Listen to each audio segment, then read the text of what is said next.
tengah pandemi COVID-19 yang masih mewabah, DPR RI tetap menjalankan kerjanya seperti biasa, mengingat ketiga fungsi DPR harus tetap berjalan, meski dengan rapat secara virtual. Ditemui usai menggelar rapat pembahasan agenda rapat selama pandemi COVID-19 di gedung DPR RI Senayan, Jakarta baru-baru ini, anggota Badan Legislasi DPR RI Nurul Arifin mengatakan, DPR mendapat ujian berat dalam menjalankan tugasnya di tengah pandemi virus corona, karena rapat di DPR harus berlangsung secara virtual, sehingga memerlukan ekstra fokus saat bekerja di rumah.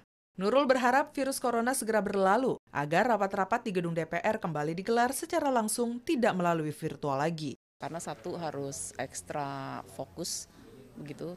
Jadi karena kita secara virtual tentu saja tidak melihat materi dengan bisa melihat lawan bicara kita secara langsung, begitu.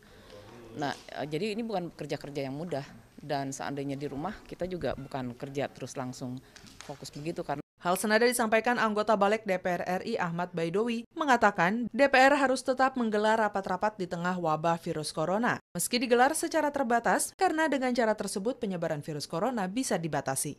Baidowi mencontohkan selama wabah COVID-19, suasana rapat berlangsung berbeda dari sebelumnya.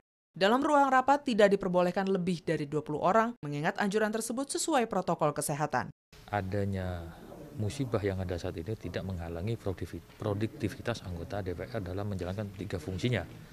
Fungsi legislasi, pengawasan maupun fungsi penganggaran. Tadi kita sudah mulai paripurna dan balik langsung rapat. Itu menunjukkan bahwa kita ingin tetap bekerja.